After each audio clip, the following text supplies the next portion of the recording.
নমস্কার। Indian monks পেজে আপনাদের সবাইকে স্বাগত। আজ বেশ অনেক দিন পর আশা করছি যদি ভগবানের কৃপা থাকে, যদি গুরু কৃপা থাকে, তাহলে এইবার থেকে লাইভটা কন্টিনিউ করা যাবে। এবং মাঝে বেশ মানে কবে করব না, মানে কবে হবে না, এরকম একটা অবস্থায় ব্যাপারটা পৌঁছে গেছিল। কিন্তু আবার আমি সেই পুরনো শিডিউলে ভগবান কৃপা করে ফিরিয়ে এনেছেন। সোমবার, বুধবার এবং শুক্রবার এই 3 দিনই আমি আলোচনা করার চেষ্টা করব। আজকে একটি বিশেষ আলোচনা, কারণ আপনারা যারা ইন্ডিয়ান মংস ফলো করেন, লেখাগুলো ফলো করেন, বা যারা আমার তৃষিতা সেনের পার্সোনাল প্রোফাইল, মানে আমার নাম তৃষিতা সেন, তার যারা পার্সোনাল প্রোফাইল ফলো করেন, তারা হয়তো দেখে থাকবেন যে এই সপ্তাহটা জুড়ে আমাদের ভাগবত সপ্তাহ পালন করা হচ্ছে। ইন্টারন্যাশনাল বেদান্ত সোসাইটির প্রত্যেকটি আশ্রমে ভাগবত সপ্তাহ পালন করা হয়। কারণ 23শে ফেব্রুয়ারি ভীষণ গুরুত্বপূর্ণ একটি দিন। আমার জন্য, মানে আমার জন্য কেন বলবো, গোটা সংগঠনের জন্য, বা পৃথিবী না বুঝতে পারলেও পৃথিবীর জন্য খুব গুরুত্বপূর্ণ একটি দিন। বিদ্যুৎ মাহাতো নমস্কার, সবাইকে নমস্কার। গোটা পৃথিবীর জন্য কেন ইম্পর্টেন্ট দিন বলছি, কারণ এই 23শে ফেব্রুয়ারি 2003 সালে ভগবানকে তার আগে অব্দি গুরুজি বলে ডাকা হতো। সেদিনকে তিনি ভক্তদের আকুল আহ্বানে এবং তাদের ভক্তিতে তিনি আর নিজেকে গুটিয়ে রাখতে পারেননি। তিনি ভগবান রূপে সবার কাছে ধরা দিয়েছিলেন। আমি তো মহামূর্খ, এত কিছু হয়ে যাওয়ার পরেও 2006 সালে আমি যখন ভগবানের কাছে যাই তখন আমি তাকে মানিনি। কেন ভগবান হ্যান ত্যান। তারপরও 6 বছর কাটে, কৃপা করে তিনি বোঝান তিনি কে। তারপর আরো 12 বছর কেটে গেল। তো মানে সবকিছু চোখের সামনে থাকলেও আমি নিজেই মূর্খামি করেছি, নিজের 6টা বছর নষ্ট করেছি। তো যেখানে বিষয়টা এতটাই কঠিন, সেইখানে ব্যাখ্যা করাটা বড় আরো কঠিন। এবং ব্যাখ্যা আজকে করতে বসেছি কার চিঠি না, আমার গুরুর চিঠি, ভগবানের চিঠি। ভগবানের আগেও অনেক চিঠি ব্যাখ্যা করার চেষ্টা করেছি ভগবানের কৃপায়। সেগুলোকে অনেক সহজসাধ্য মনে হয়েছে, তার কারণ সেগুলোতে বেদান্ত ছিল। বেদান্ত ব্যাখ্যা করাটা ভগবানের কৃপায় মোটামুটি ঠিক আছে, অসুবিধার বিষয় হয় না। কিন্তু যখন ভগবত তত্ত্ব ব্যাখ্যা করতে যেতে হয়, তখন যদি ওই পার থেকে কথা না পাঠান তিনি, তাহলে একটা শব্দও হয়তো আমার মুখ থেকে নাও বেরোতে পারে, বা নাও পারতে পারি। আর এটুকু আপনাদের প্রথমেই হাত জোর করে বলে রাখছি যে আজকে আমি যেটুকু বলতে পারবো, তার থেকেও বড় কথা হচ্ছে ভগবান চিঠিতে যেটা লিখেছেন, যে লাইনগুলো লিখেছেন, সেইগুলো আপনারা যারা অন্তত যদি, মানে যারা শুনছেন তাদের মধ্যে যদি 5জনও মন দিয়ে শোনেন, আমার কথাগুলো বাদ দেবেন, ভগবানের ওই লাইনগুলোকে থেকে অন্তত একটা লাইনকে নিজের ধ্যানের বিষয় করুন। দেখবেন আপনার কাছে অনেক বিষয় পরিষ্কার হয়ে যাবে, অনেকটা জট পরিষ্কার হয়ে যাবে। আর আমি আজকে যেটুকু যা বলতে পারবো ভগবানের কৃপায় বলতে পারবো, কারণ আজকে একটা বেদান্তের কথা নয়। সেই অর্থে আজকের কথা ভগবত তত্ত্বের, ভগবত লীলার, যেইটাকে আমি সচরাচর এড়িয়ে চলি। কিন্তু যেহেতু পরশুদিন 23শে ফেব্রুয়ারি আনন্দ উৎসবের দিন, তো সেই জন্য আনন্দ উৎসব 2003 সালের পরেই ভগবান একটি চিঠি লিখেছিলেন। সেই চিঠিটি আমি চেষ্টা করব আলোচনা করার, কিন্তু আবারও বলছি আপনারা মূল ভগবানের লাইনগুলো নেবেন। স্নেহাশিস বাবু প্রণাম, মানসবালা প্রণাম, বিদ্যুৎ মাহাতো আপনিও ভালো থাকবেন, সবাই ভালো থাকবেন। আমি চিঠিটা শুরু করার আগে একটু কথা বলে নিচ্ছি।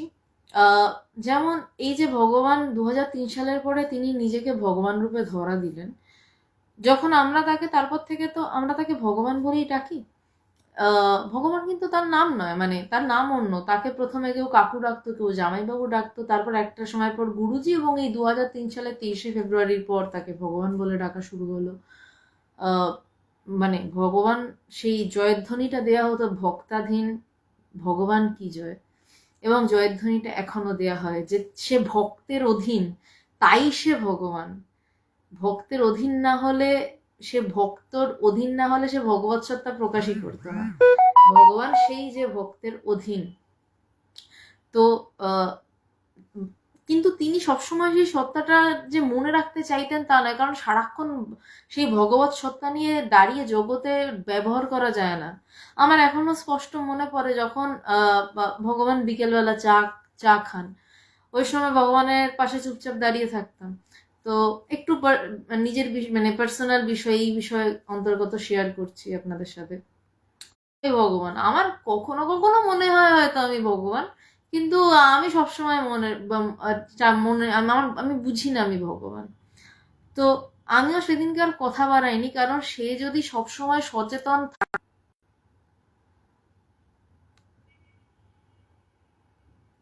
হ্যাঁ, একটু লাইনের ডিস্টার্ব হয়েছিল।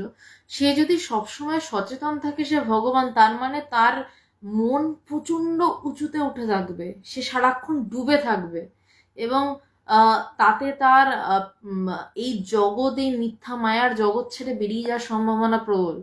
তো সেই দিন আমি তাই জন্য কোনো উত্তর দিইনি, মনে মনে ভেবেছি যত তুমি নিজেকে ভুলে থাকো ততই মঙ্গল। এ সম্পর্কে আপনাদের একটি পৌরাণিক গল্প বলি। গল্প না, এগুলো সব সত্যি ঘটনায়। শিবকে একবার এক অবতার রূপ ধারণ করতে হয়েছিল, যতদূর সম্ভব শুয়োর অবতার। তো শিবের সমস্ত কাজ শেষ। এবার শিব, দেবাদিদেব মহাদেব, এবার সমস্ত কাজ শেষ হয়ে যাওয়ার পর তিনি নিজের সত্তাকে ভুলে রয়েছেন, এবং তিনি খুব সুখে আর কি, মানে সব নিজের সত্তাকে ভুলে খুব সুখে সংসার করছেন, অনেক তার বাচ্চা কাচ্চা হয়েছে। এবার এদিকে দেবতারা পড়েছেন মহাবিপদে, যে আরে শিবের তো কাজ শেষ, মহাদেবের তো কাজ শেষ, মহাদেবকে তো ফিরতে হবে, এবার ফিরছেন না তো। সরি, ক্ষমা করবেন, আমি ভুল বলছি, বিষ্ণুর এই ঘটনাটা ঘটেছিল, বরাহ অবতার। তো দেখছেন যে ফিরছে না, তো তো সবাই এবার মহাদেবের কাছে গিয়ে হাজির হয়েছে, যে মহাদেব, বিষ্ণু তো ফিরতে চাইছেন না কিছুতেই আর, কারণ তিনি নিজের সত্তাটাকে না ভুলে এই পৃথিবীর মানুষের সাথে থাকবেন কিভাবে, উঠবেন কিভাবে, বসবেন কিভাবে? যদি ভগবান আমার সামনে 4 হাত নিয়ে এসে হাজির হতেন, আমি কি তার সাথে এত সহজভাবে মিশতে পারতাম, এত সহজভাবে কথা বলতে পারতাম না। বা আপনারা ভগবানকে যারা দেখেছেন ভগবানকে, তারাও কি এত সহজে কথা বলতেন? নদী দেখতেন এরকম 4টে হাত নিয়ে বসে রয়েছে, এক হাতে চক্র ঘুরছে, পারতেন না ওভাবে কথা বলতে। তিনি তো আমাদের মতনই থাকেন। তো ঠিক তেমনই বিষ্ণু যখন বরাহ অবতার, এবং সে তখন নিজের সত্তাকে নিজের ইচ্ছাতেই ভুলে একদম সংসার টংসার পেতে বাচ্চা কাচ্চা নিয়ে বসেছে, তখন সবাই গিয়ে যখন শিবকে ধরে, দেখে যে সে কাদার মধ্যে, শুয়োর তো কাদাতেই থাকে, কাদার মধ্যে একদম আনন্দে রয়েছে, তখন শিব ত্রিশূল দিয়ে তাকে আঘাত করে, এবং তখন সে নিজের সত্তাটাকে নিজে মনে করে, এবং তারপর সে আবার ফিরে যায় বিষ্ণুলোকে। তো আমার ওই ভগবান যেদিনকে চা খেতে খেতে বিকেলে একটা অদ্ভুত ভাবে কথাটা, আমার মুখটাও এখনো মনে রয়েছে, দেখুন, ভগবানের কথা বলতে পারি, কিন্তু ভগবানের ভাবটা কি ছিল কোনোদিনও দেখাতে পারবো না। ভগবান যেভাবে কথাটা বলছিলেন, যে তোরা বলিস আমাকে ভগবান টগবান, আমি বুঝি না, আমি মনে মনে ভাবছি তোমার বোঝারও দরকার নেই, তুমি বোঝার দরকার নেই, বুঝলে তো মন অনেক উঁচুতে উঠে যাবে। কিন্তু এই যে চিঠিটা, এই চিঠিটার সময় আবার ভগবানকে এরকমও দেখেছি যে তিনি একদম পূর্ণভাবে নিজের সত্তায় দাঁড়িয়ে, এবং তিনি তখন পরিষ্কার সামনে সবাইকে জানান দিচ্ছেন তিনি কে। এবং এমনও ঘটনার সম্মুখীন হয়েছি তার কৃপায়, যে তিনি তার স্বরূপে প্রকাশিত, আমি এবং আমার এক সন্ন্যাসিনী, আমার এক বান্ধবী বেদপ্রাণা, আমরা দুজন ভিড়ের মধ্যে ভগবানকে গার্ড করছি আর কি। আমরা দুজন আমরা দেখতে পাচ্ছি যে ভগবান মানে পড়ে যাচ্ছেন যেন পুরো ভিড়ের মধ্যে, এবং ভগবানের মোটামুটি 2 হাতে 20টা হাত আর কি তাকে টানছে, ভগবানের চোখ বন্ধ, এবং আমাদের দুজনের যে দায়িত্ব যে অন্যদেরকে সরাবো, সেটারও আমাদের খেয়াল নিয়ে আমরা দুজন হতভম্ব হয়ে তাকিয়ে রয়েছি, যে এটা কি দেখছি, কাকে দেখছি। এই নয় যে তার সামনে আমরা কোনো পীতবসনধারী কাউকে দেখেছি, আমি দেখতেও চাই না কোনোদিনও, কারণ ওই ধুতি আর প্যান্ট শার্ট পরা মানুষটাকে দেখে আমার জীবন কেটে গেছে, আরো কেটে যাবে। আর আর কারণ আমি ভগবানকে ভগবান রূপেই দেখেছি, কিন্তু তার মধ্যে যে একটা ভগবৎ সত্তার প্রকাশ যখন ঘটে, সেই মুহূর্তটা যারা যাদের তিনি টের পাওয়ান তারা টের পায়। এবং সেদিন মনে আছে আমরা দেখতে পাচ্ছি ভগবান তো পড়ে যাবেন, কিন্তু আমরা দুজন না, আমি এবং বেদপ্রাণা, প্রব্রাজিকা বেদপ্রাণা মাতাজি, ভগবানের খুব প্রিয় সন্ন্যাসিনী, তো আমরা দুজন হতভম্ব হয়ে দাঁড়িয়ে রয়েছি যে কি করব। হঠাৎ সেই সময় ভগবানের যে সেবক, সে দূরে দাঁড়িয়েছিল, সে হঠাৎ ছুটে এসে যখন কোনো মতে ওই সবার টানা হেঁচড়ার ব্যারিকেডটা ভাঙলো, তখন হঠাৎ আমাদের হুঁশ এসছে। আমরা কয়েক সেকেন্ডের জন্য আমরা বলছি কাকে দেখছি এটা, হঠাৎ হুঁশ ভেঙে তখন আমরা কোনো মতে ব্যারিকেড করে নিয়ে ভগবানকে চেয়ারে বসালাম। এবং ভগবান সেদিনকে বলেছিলেন যে যেহেতু আজকে ভগবত তত্ত্বের কথা হচ্ছে, আজকে একটু তো বলতেই হয় যে আজকে আমাকে যারা দেখলে, সেদিন জগন্নাথ দেবের রথযাত্রা ছিল এবং ভগবানের বিশেষ উড়িয়া যারা ভক্ত, তারা উড়িষ্যা থেকে ভগবানের জন্য প্রসাদ এসেছিল, ভগবানের জন্য উড়িষ্যা থেকে কীর্তন করতে এসেছিল, এবং তাদের ভক্তিতে ভগবানের ভাবের এই অবস্থা হয়ে গেছিল। এবং ভগবান বলেছিল এই মুহূর্তে আমাকে যারা দেখলে তারা জগন্নাথকেই দেখলে। এবং বিশ্বাস করুন, ওই মুহূর্তটা আমি জীবনে ভুলতে পারবো না। আর আমি এটা একটা মুহূর্ত বলছি, এরকম আমার কাছে হাজার হাজার মুহূর্ত রয়েছে যেই সময়টা আমি তাকে দেখেছি। এরকমও বলতে, আমি ভগবান টগবান তোরা কি বলিস আমি বুঝি না, আমি নিজেও বুঝি না। আবার আমি এটাও দেখেছি তিনি একদম নিজের জায়গায় দাঁড়িয়ে বলছেন আমি সেই। তো 2003 সালের পর তো বলেছেনই, কখনো কখনো খুব অন্তরঙ্গের কাছে, বাইরে কখনোই সেভাবে বলেননি। কিন্তু 2003 সালের পর এই যে চিঠিটা, 2003 সালের ঘটনাটা আপনারা ইন্ডিয়ান মঙ্কস পেজটা ফলো করবেন, আমি পুরোটা বলবো না। শুধু এইটুকু বলতে পারি, সেদিনকে আজকের দিন থেকে আবির খেলাটা শুরু হয়ে গেছিল। এবং এই দিন ইন্টারন্যাশনাল বেদান্ত সোসাইটিতে ভগবানের সাথে আমরা আবির খেলি। কারণ এই দিন ভগবান 2003 সালে যাদের যাদের আবির দিয়ে স্পর্শ করেছিলেন, তারা প্রত্যেকে সমাধিস্থ হয়ে গেছিল, নয় আত্মস্থ হয়ে পড়েছিল। তো এই দিনটা পর আর সবাই চিৎকার করে উঠেছিল ভক্তাধীন ভগবান কি জয়। এবং তার বিস্তারিত লেখাটা অবশ্যই আসবে 23 তারিখে, পরশু দিন। এবং আর একটা জিনিসও জানিয়ে রাখি, 23 তারিখে ইন্টারন্যাশনাল বেদান্ত সোসাইটির প্রত্যেকটি আশ্রমে এই দিনটি পালন করা হয়, সেই দিনের ঘটনার স্মৃতিচারণ করে। এবং শ্যামবাজার ল কলেজের ঠিক উল্টো দিকে যেখানে আমরা আলোচনা করি, সেখানেও সেদিন বিকেলবেলা 6:30 থেকে এই দিনটার বিষয়ে আলোচনা করা হবে, যেগুলো হয়তো অনলাইনে বলা সম্ভব নয়, বলবো না সব কথা। যদি আপনারা কেউ আসতে ইচ্ছুক হন, অবশ্যই আসতে পারেন। আর যেই নম্বর তো দেওয়াই রয়েছে, ওই নম্বরে একটা হোয়াটসঅ্যাপ করবেন যদি কোনো অসুবিধা হয়।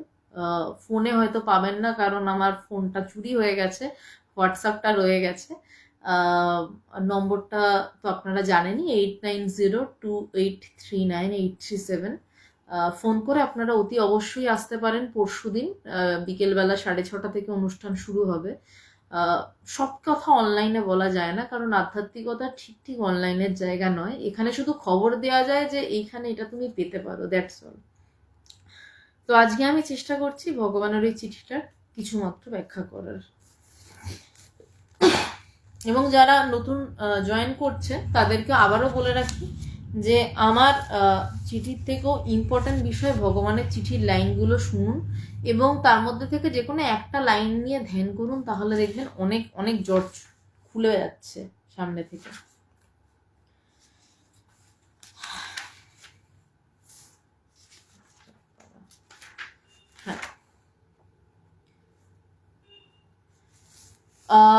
কলকাতা থেকে চিঠিটা লিখছেন। ভগবান ওই ঘটনাটা ঘটার পর কলকাতায় ফিরে এসেছিলেন 2003 সালের 23শে ফেব্রুয়ারির পরে।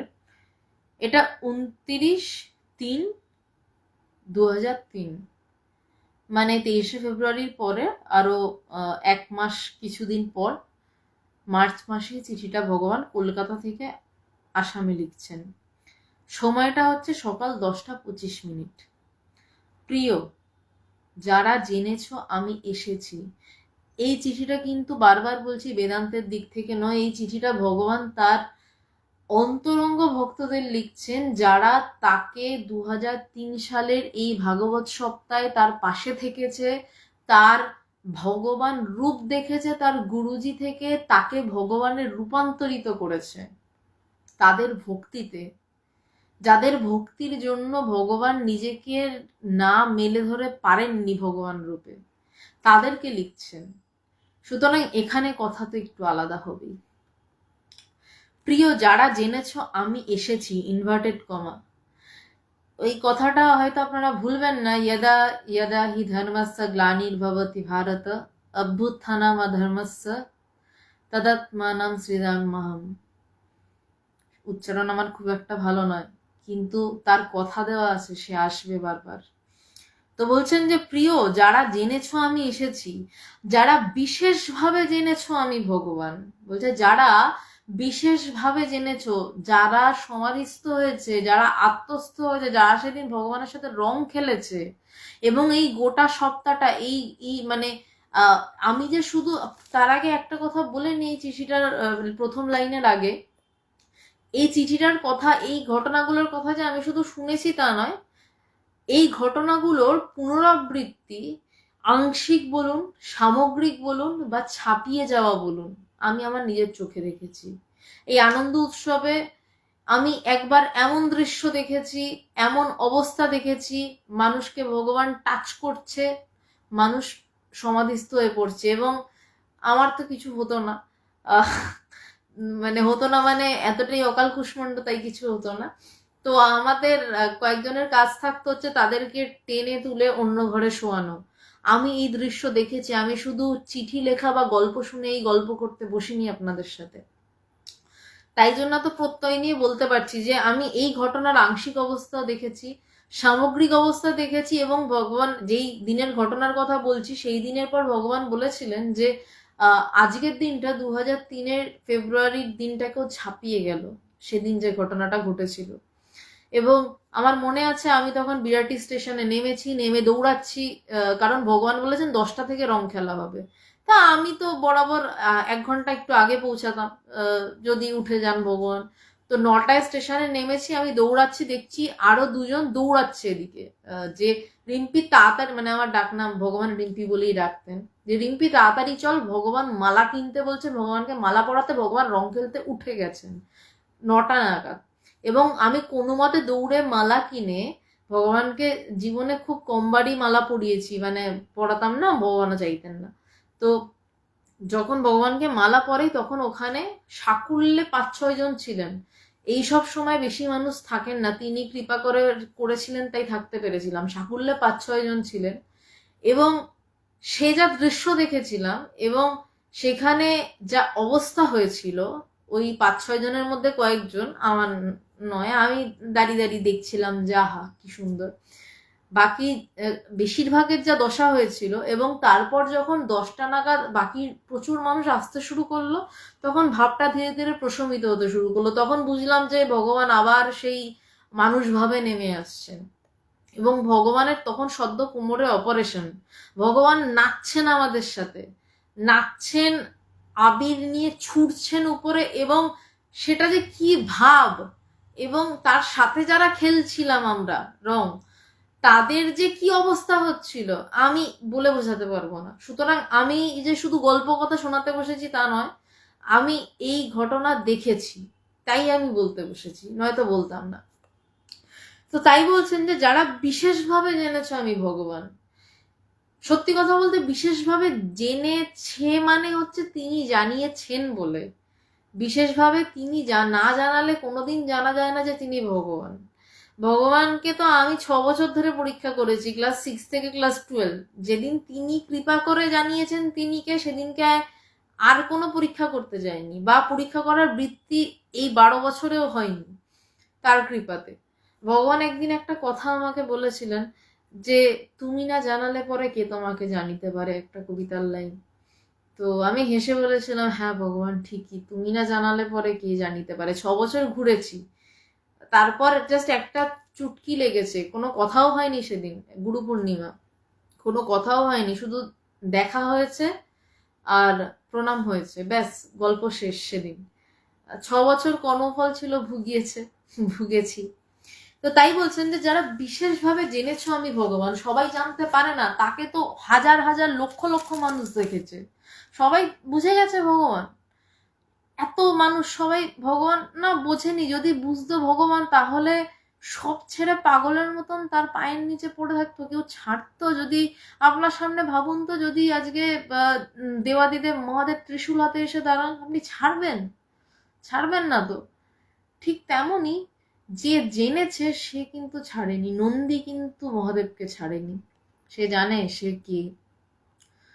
তো ঠিক তেমনই যারা বিশেষভাবে জেনেছে সে ভগবান, তারা তাকে ছাড়তে পারেনি, বা উল্টো দিক থেকে বলতে পারেন আসল কথা, তিনি আর তাদের যাদেরকে তিনি চিনিয়েছেন তারা হচ্ছে selected, they are not elected, তিনি তাদেরকে ছাড়েননি। বলছে যারা বিশেষভাবে জেনেছে আমি ভগবান, তারা জানবে আমি কারোর একার জন্য আসিনি। ভগবান এই কথাটা বারবার বলেছেন যে আমি কারোর একার জন্য আসিনি। মানে বারবার ব্যক্তিগত কথা যে আসবেই। আমার বাড়ি থেকে খুব একটা ভগবানকে মানে আমার মা প্রথম দিকে খুব ভালোবাসতেন ভগবানকে, খুব শ্রদ্ধা করতেন, ভক্তি করতেন, ভালোবাসতেন। মানে আমি তো তখন পরীক্ষা করছি যে কেন ভগবান হ্যান ত্যান, মায়ের বিশ্বাস অটুট। কিন্তু যাই হোক, একটা সময় পর যখন আমি যেতে শুরু করি, তখন মায়ের ন্যাচারাল, মেয়ে যখন বেশি আধ্যাত্মিক দিকে চলে যাচ্ছে, কোনো মা বাবারই পছন্দ হয় না, কারোরই হয়নি, বিবেকানন্দের মায়েরা হয়নি, আমি বিবেকানন্দ নই, তার থেকে মানে নখের কোনারও যোগ্য নেই। তো সুতরাং আমার বাবা মায়ের হবে না, এটাই স্বাভাবিক। কিন্তু একদিন ভগবান রোজ বিকেলবেলা হাঁটতে বেরোতেন। তো সুগারের জন্য ডাক্তার বলেছিলেন, তো লেক গার্ডেন্স আশ্রমের পাশে যে লেক গার্ডেন্স ফ্লাইওভার রয়েছে, ফ্লাইওভার দিয়ে হাঁটছি। তো ভগবান খুব সুন্দর একটা কথা বললেন, এবং আমার একটা ভাব নিয়ে বললেন, মানে কথাটা এখনো যেন বাজে বুকের মধ্যে। ভগবান বলছে যে তোর মা কেমন আছে রে, তোর বাবা কেমন আছে রে? আমি বললাম ভালোই আছে। তো মানে মানে আমার ভিতরে মনে হচ্ছে ওরা তো তোমার সাথে তোমাকে মানেই না, আমি আসি বলে ঝামেলা পাকায়, তুমি ওদের কথা কেন জিজ্ঞাসা করছো? এটা আমার ভিতরে চলছে। তো আমি এই কথাটা ভাবছি, তো ভগবান আমাকে তখন হঠাৎ বলে উঠলেন, হাঁটতে হাঁটতে, ভগবান প্রচন্ড স্পিডে মানে হাঁটেন। তো হঠাৎ বলে উঠলেন ভগবান ওই দিন হাঁটতে হাঁটতে, ভাবটা বিউটিফুল ছিল, যে তুই কি ভেবেছিসটা কি, আমি কি তোর একার ভগবান? আমি তো তোর বাবা মারও ভগবান, মানুক আর আমাকে না মানুক। এই যে কি ভয়ঙ্কর প্রেম, যে আমাকে মানুক আর না মানুক, আমি তো তাদেরও ভগবান। তুই কি ভেবেছিস আমি তোর একার ভগবান? তো ভগবান তাকে যে মানে তার জন্য ভগবান, তাকে যে মানে না তার জন্য ভগবান। তার কারণ তাকে যে মানছে না সেইখানেও সেই বিষয়, যে তাকে মানছে সে তো বিষয়। কংস কৃষ্ণকে মারতে গেছিল, কিন্তু কংসের বিষয় কৃষ্ণই ছিল, তাই কংস মুক্ত হয়ে গেছে। তাই যারা ভগবানকে মানেনি বা যারা ভগবানকে মেনেছে, উভয় পক্ষেরই বিষয় কিন্তু ভগবান। এবং যারা ভগবানকে চেনে না, ভগবান তো তাদের চেনেন, তাই জন্য সে তাদেরও ভগবান। সেদিন ভগবানের এই কথাটা আমার এমন লেগেছিল, এবং যে ভাবটা ছিল যে তুই কি ভেবেছিস আমি তোর একার ভগবান, আমি তোর বাবা মায়েরও ভগবান। কিন্তু এই কথাগুলো সবার তিনি কৃপা না করলে বোঝাটা খুব বোঝে না, আমিও বুঝিনি এখনো, যত বয়স বাড়বে হয়তো আরো বুঝবো, কিন্তু যাদের জন্য কথা তারা হয়তো বুঝলো না কখনোই। আর বলছেন যে সবার জন্যই আমার এই আশা। তিনি এই চিঠিটাতে নিজের স্বরূপ তুলে ধরছেন, বলছে আমি কারোর একার জন্য আসিনি, সবার জন্যই আমার এই আশা। বলছে সবার জন্য আমি এসছি। পৃথিবী জ্বলছে, 2003 সালে বলছেন যে পৃথিবী জ্বলছে, তার 1 বছর পরই হবে সুনামি, 2004 সাল। এবং সুনামির আগে ভগবান সমাধি থেকে উঠে ডায়েরিতে বড় বড় করে লিখেছিলেন ঝড় আসছে, তারপরেই সুনামি ঢুকলো। এবং অনেক কিছুরই পূর্বাভাস, মানে বেশিরভাগেরই পূর্বাভাস আমরা আগে থেকে পেতাম আর কি, তার কৃপাতে। তা বলছেন যে পৃথিবী জ্বলছে, আরামে ঘরে থাকার দিন নেই, প্রচারে নামো। কি প্রচারে নামো, সমস্ত জীবনটা ভগবানের জন্য দিয়ে যেতে তুমি বাধ্য। কাদেরকে বলছেন? যারা বিশেষভাবে জেনেছে তিনি ভগবান। তারা কি করবে আর? যে জানে যে আমার সামনে ভগবান এবং আমি তার সাথে একাকার, সে জগতের আর কি করবে? তার জীবনটা তো এইটাই কাজ যে সে বাকি মানুষদেরকে বলবে ভগবান আছে, ভগবানকে দেখা যায়, ভগবানকে ভালোবাসা যায়, তার সাথে ঘর করা যায় এবং নিজেও ভগবান হওয়া যায়। এটাই তো সে বলবে। আচ্ছা, আমার কথা পরিষ্কার শোনা যাচ্ছে কিনা একটু কাইন্ডলি একটু জানালে ভালো হয়, কারণ কানেকশন একটু ইন্টারাপ্টেড করছে। যে আরামে ঘরে থাকার দিন নেই। ভগবান যে তার শিষ্যদেরকে ভীষণ ভালোবাসতেন, কিন্তু আমাদেরকে বিশ্বাস করুন, কোনোদিন আরামে ঘরে আহারে বাছারে বসে থাক না। মানে আজকে যেই লাইভে কথা বলছি, রীতিমতন ভগবানের গালাগালি খেয়ে কথা বলতে বাধ্য হয়েছি। মানে আগে তো কথাটা মানে যা বলার কথা হতো, মানে ভগবানের ঝাড়ে ঝাড়ে শেষ একদম। যে কেন মানুষের মাঝে গিয়ে কথা বলছিস না, কেন জানাচ্ছিস না যে ভগবান লাভ করা যায়, তুই কেন নিজে স্বার্থপরের মতন বসে রয়েছিস। মানে এই লাইভে কথাটা যে বলতে পারছি ভগবানের গালাগালি রূপ কৃপাতে।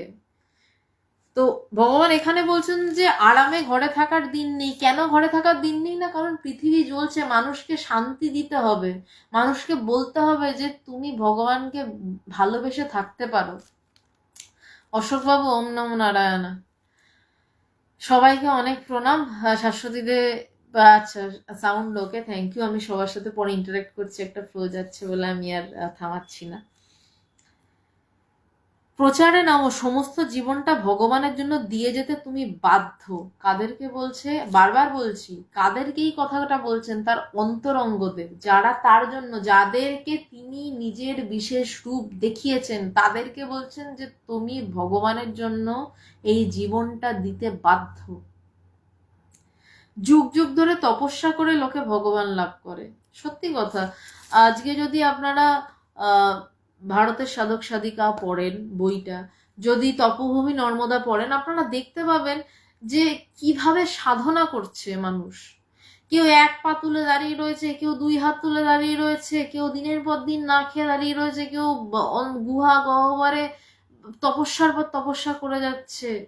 শুধু কি আশায়? না সে আত্মজ্ঞান লাভ করবে। ভগবান লাভ মানে কি? সে নিজেকে জানবে।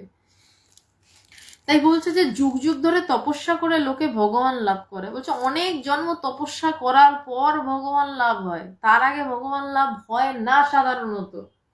কিন্তু ওই ঠাকুরের কথাতে যে তিনি এলে সবই বেনিয়ম, তো এইবারে সবটাই বেনিয়মের খাতা আবার। তো তাই এরপরের লাইনটাই বলছেন যে এত সহজে কোনো যুগে কেউ এইভাবে ভগবানের রূপ দেখেনি, কারণ সেই 23শে ফেব্রুয়ারি ভগবানের আসল রূপও অনেকে দেখেছিলেন। আমি ভগবানের আসল রূপ বুঝতে বুঝি ভগবান যেরকম সেরকম, কিন্তু আবার অনেকের কাছে তো রূপ ম্যাটার করে, রূপের প্রয়োজন হয়, তারা কিন্তু সেই রূপ দেখেছেন। কি রূপ দেখেছেন সেটা আমি অনলাইনে অবশ্যই বলবো না, কারণ কন্ট্রোভার্সি হতে পারে। যারা ইচ্ছা তারা শনিবার দিন শ্যামবাজারে আসুন, সেদিন বিশদে আলোচনা হবে, সব প্রশ্ন উত্তর যাবতীয় সব আলোচনা হবে। সবকিছু অনলাইনে বলা যায় না। এত সহজে কোনো যুগে কেউ এইভাবে ভগবানের রূপ দেখেনি। এত সহজে কোনো যুগে। আপনারা বলতেই পারেন যে কেন? গীতাতে তো কৃষ্ণ বিশ্বরূপ দর্শন করলো, সরি, কৃষ্ণ অর্জুনকে বিশ্বরূপ দর্শন করালো। অর্জুনকে কত খাটতে হয়েছে বলুন তো।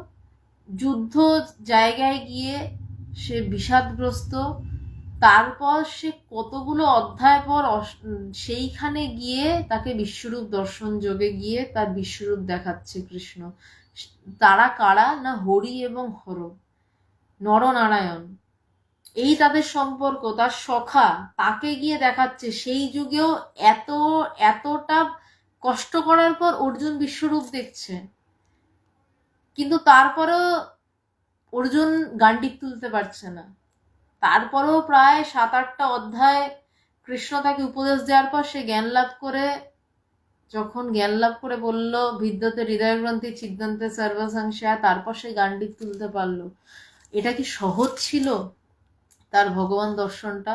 বুদ্ধদেব আসনে বসে বলছেন ইহাসানে সুস্থতমে শরীরম, বলছে এই আসনে বসে আমার শরীর শুকিয়ে যাবে যতক্ষণ না আমি জ্ঞান লাভ করবো, যতক্ষণ না আমি ঈশ্বর লাভ করব।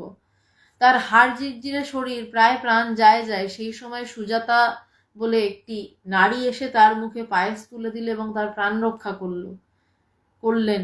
এবং তারপর তিনি মধ্যম পন্থা নিলেন এবং তারপরেও সাধনা করে প্রায় 60 বছরের কাছাকাছি সময় গৌতম বুদ্ধ বুদ্ধত্ব লাভ করলেন। কোন যুগে বলুন তো যে এত সহজে ঈশ্বরকে দেখতে পেয়েছে মানুষ? কোনো যুগে পাইনি। লাকি, আমি দেখতে পেয়েছি তার কৃপাতে। এবং ভগবান যাদের কৃপা করেছেন তারা দেখতে পেয়েছে। আমরা তার যোগ্য নই, কিন্তু তিনি কৃপা করেছেন, এটুকুই যা। এত সহজে কোনো যুগে কেউ এইভাবে ভগবানের রূপ দেখেনি।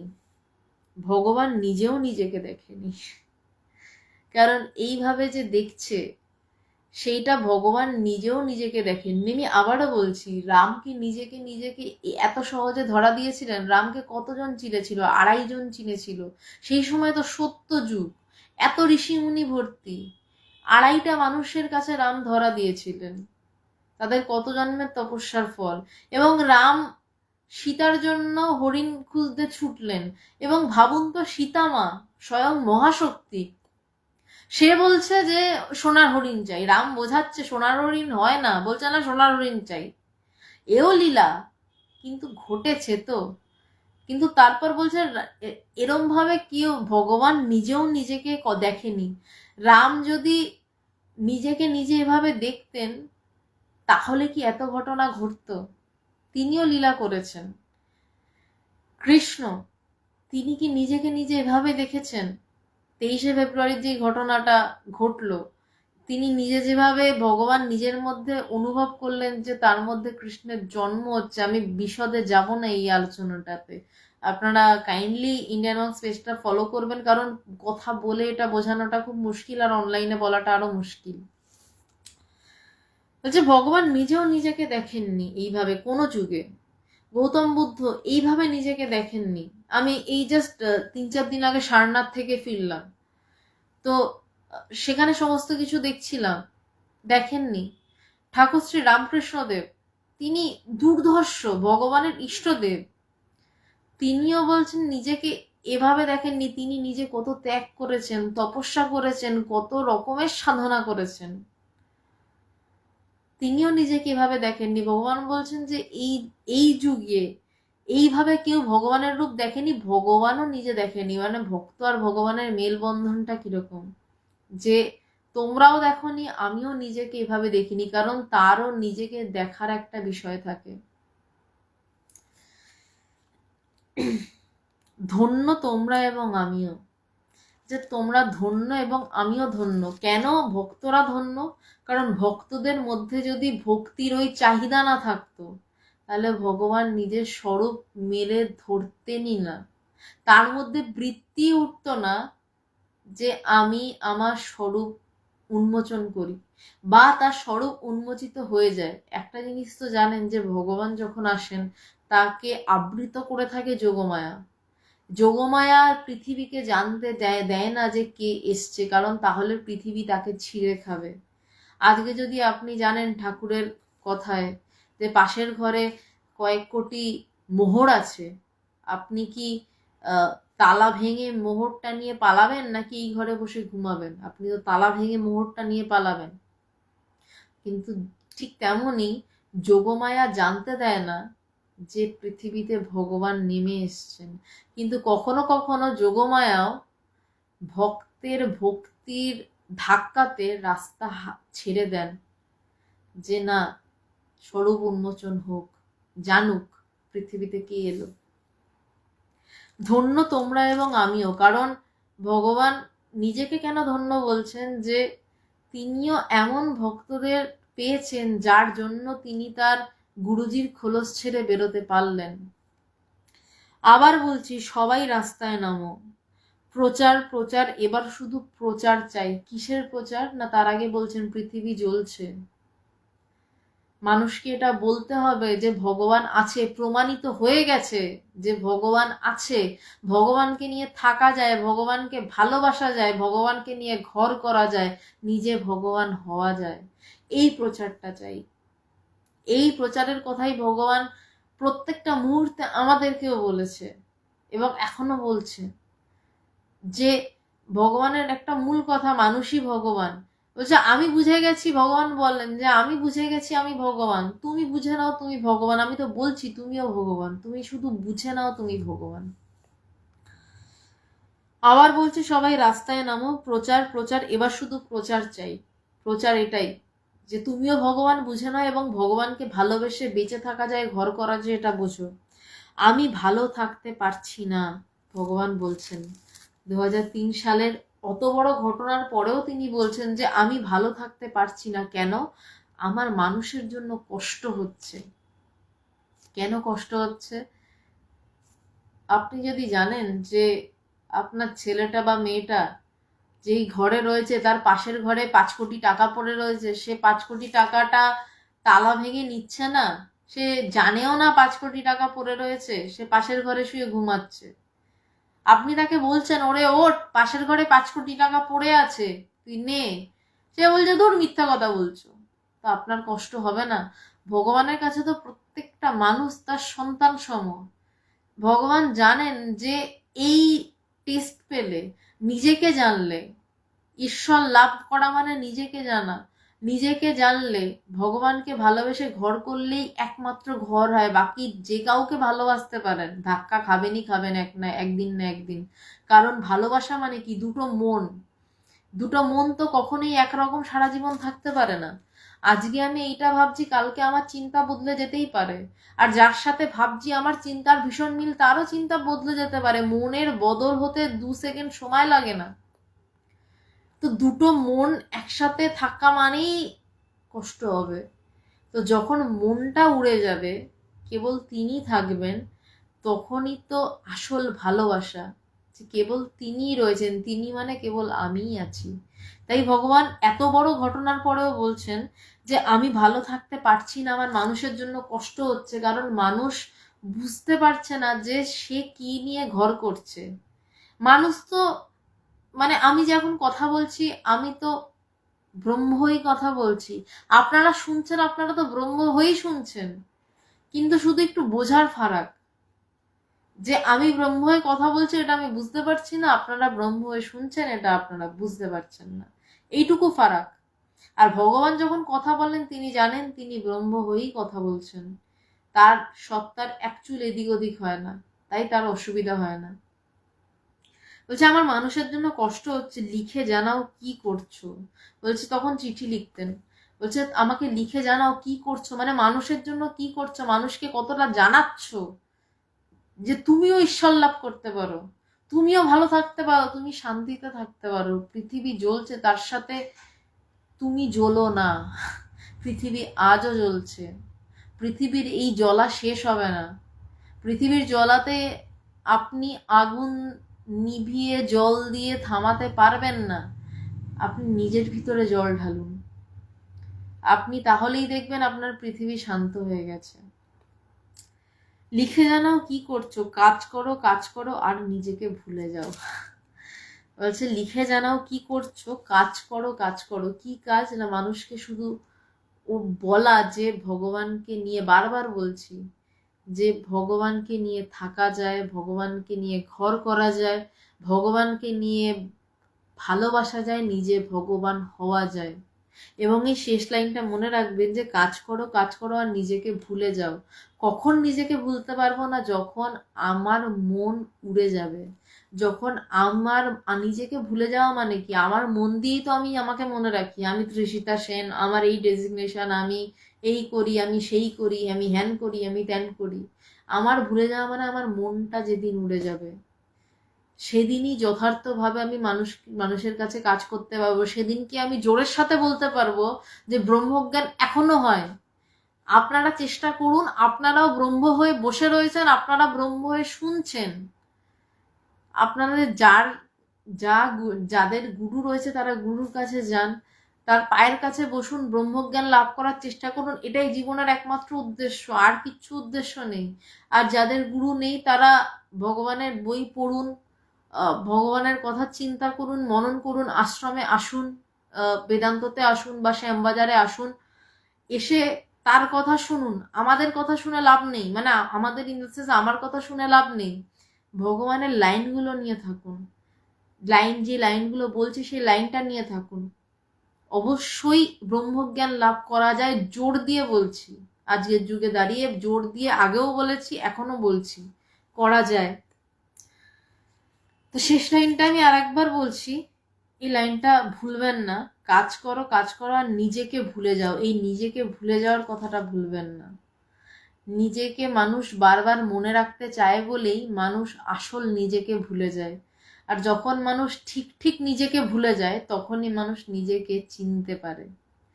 মানুষ নিজেকে চিনতে যাওয়ার চক্করে নিজেকেই ভুলে বসে। নিচে লেখা ভগবান, কারণ সেই সময় থেকে তাকে ভগবান বলে ডাকা শুরু। এই নিয়ে বিস্তারিত আলোচনা পরশুদিন শুক্রবার নাগাদ 6:30 থেকে শ্যামবাজার ল কলেজের ঠিক উল্টো দিকের যেখানে আমরা আলোচনা করি সেখানে আলোচনা হবে। পোস্টারও দেয়া থাকবে। যারা আসতে চান সবাইকে আমন্ত্রণ রইল। যা বলতে পারলাম না অনলাইনে সেটা অফলাইনে আলোচনা হবে। অফলাইন অনলাইনটা তো কোভিডের জ্বালায় এসছে, সামনাসামনি বসে আলোচনা হবে, এবং সামনাসামনি বসে যে আলোচনা হয় সেটা কোনোদিনই অনলাইনে সম্ভব নয়। এবং 23 তারিখে বিশেষ কি ঘটনা ঘটেছিল সেই লেখা আসছে। ভগবানের জীবনী যিনি লিখছেন, আমাদের ইন্টারন্যাশনাল বেদান্ত সোসাইটির ভাইস প্রেসিডেন্ট স্বামী প্রজ্ঞানানন্দজির কলমে। সেই 2003 সালেই এই ঘটনার পরে প্রজ্ঞানানন্দজি আসামে গেছিলেন এবং তিনি একটি আর্টিকেল লিখেছিলেন আজকের উদ্ভবের ডায়েরি। সেইখান থেকে সেই 23শে ফেব্রুয়ারির ঘটনা ইন্ডিয়ান মংসে আসছে, লেখা আসছে। যারা দূরে থাকেন তারা অবশ্যই লেখাটা পড়বেন, এবং সেই লেখাটা কিন্তু শুধু পড়ার নয়, লেখাটা ধ্যানের বস্তু। কারণ আজ এতগুলো বছর কেটে গেছে, আমার 12টা বছর কেটে গেছে, আমি আজও এই জায়গাটাতে হাত দিতে ভয় পাই। বেদান্ত ঠিক আছে সহজ, কিন্তু ভগবত লীলা, তার ভগবত তত্ত্ব তিনি কৃপা করে না বোঝালে বোঝা খুব মুশকিল, এবং তার কাছে প্রার্থনা ছাড়া বোঝা মুশকিল। সেই লেখাটা ধ্যানের বস্তু, সেই তিনি যদি ধরা দেন প্রার্থনায় তবে ধরা পড়বে। তো ইন্ডিয়ান মংসেও থাকবে, আমার পার্সোনাল প্রোফাইলেও থাকবে, ভারতের সাধক সাধিকা যে গ্রুপটা রয়েছে সেই গ্রুপেও লেখাটা থাকবে। ভগবান স্পিক্স, যেখানে রোজ ভগবানের কিছু না কিছু কথা পোস্ট করা হয়। এই ভাগবত সপ্তাহ জুড়ে রোজ কি কি ঘটনা ঘটেছিল কিছুটা করে পোস্ট করা হচ্ছে, সেখানেও থাকবে। ভগবান স্পিক্স, ইন্ডিয়ান মংস, এই দুটো পেজ, তৃষিতা সেন আমার প্রোফাইল, এবং গ্রুপ ভারতের সাধক সাধিকাতে থাকবে। আর পরশুদিন শ্যামবাজারে সন্ধ্যাবেলা 6:30 থেকে এই আনন্দ উৎসব নিয়ে অনুষ্ঠান রয়েছে। যারা আসতে চান সবাইকে সাদর আমন্ত্রণ। যারা শুনতে চান তার সেই লীলার কথা, যারা আস্বাদন করতে চান তারা আসুন। এবং আমাদের কথায় কতটা কি হবে জানি না, তবে একটু তো হৃদয়ের আদান প্রদান হবে, এবং আমি এটুকু বিশ্বাস করি ভগবানের উপস্থিতি অবশ্যই থাকবে। আজকে এই অবধি থাক। অঞ্জন পাল, আচ্ছা কমেন্টসগুলো একটু দেখি। জয় গুরু দিদি, নমস্কার। আমি বাংলাদেশ থেকে বলছি।